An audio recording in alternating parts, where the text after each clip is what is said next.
નમસ્કાર દર્શક મિત્રો, હોટલાઇન ન્યૂઝમાં આપનું સ્વાગત છે।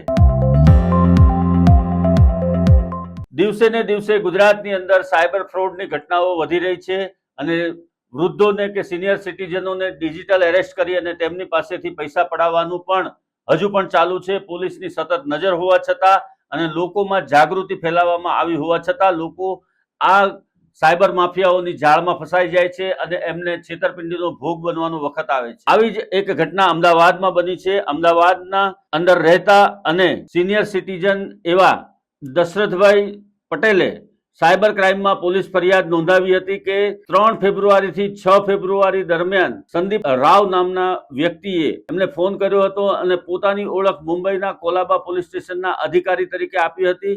ઠગે એવો દાવો કર્યો હતો કે દશરથભાઈના આધાર કાર્ડનો ઉપયોગ ઉદ્યોગપતિ નરેશ ગોયલ સાથે જોડાયેલા હાઈ પ્રોફાઇલ મની લોન્ડરિંગ કેસમાં થયો છે અને સીબીઆઈ તેમની ગુપ્ત રીતે તપાસ કરી રહી છે। આ ભેજાબાજોએ વિશ્વાસ જીતવા માટે વોટ્સએપ વિડીયો કોલ દરમિયાન અંગ્રેજીમાં લખેલું એક નકલી ધરપકડ વોરંટ પણ બતાવ્યું હતું।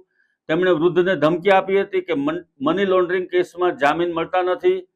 વધુમાં તેમને ડરાવવા માટે એવું પણ કહેવાયું હતું કે સાદા કપડામાં પોલીસ અધિકારીઓ તેમના ઘરની બહાર વોચ રાખી રહ્યા છે।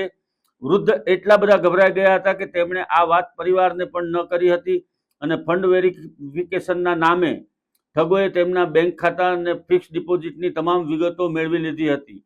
આ ગઠિયાઓએ વધુ 6 લાખ રૂપિયાની માંગણી કરી ત્યારે દશરથભાઈ ફરી પંજાબ નેશનલ બેંક પર પહોંચ્યા હતા, પરંતુ ત્યાંના સતર્ક બેંક અધિકારીઓને આ વ્યવહાર પર શંકા ગઈ હતી।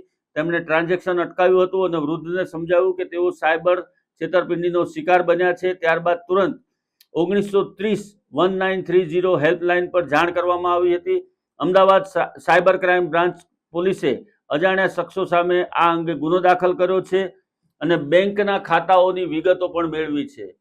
જ્યારે પણ અજાણ્યા નંબર ઉપરથી કોઈ પણ વોટ્સએપ કોલ આવે અથવા તો કોઈ લિંક મોકલવામાં આવે તો એને ક્યારેય ખોલવી નહીં અને વોટ્સએપ કોલમાં જો કોઈ અધિકારી કે જજ બનીને અથવા તો સીબીઆઈના અધિકારી બનીને કે પોલીસ અધિકારી બનીને અથવા તો ક્રાઇમ બ્રાન્ચના અધિકારી બની અને તમારી પાસેથી તમારા ફોન પર આવતો ઓટીપી માંગે અથવા તો બેંક એકાઉન્ટની ડિટેલ માંગે તો એ ક્યારેય આપવી નહીં। વારંવાર સરકાર દ્વારા પણ આની જાહેરાત કરવામાં આવે છે, શોર્ટ ફિલ્મો દ્વારા પણ જાગૃતિ ફેલાવવામાં આવે છે અને જો આવી કોઈ પણ ઘટના બને તો તુરંત 1930 ઉપર ફોન કરવા માટે પણ વિનંતી કરવામાં આવે છે, જેનાથી આ જે ગઠિયાઓ છે એમનો હેતુ પાર પડી શકે નહીં।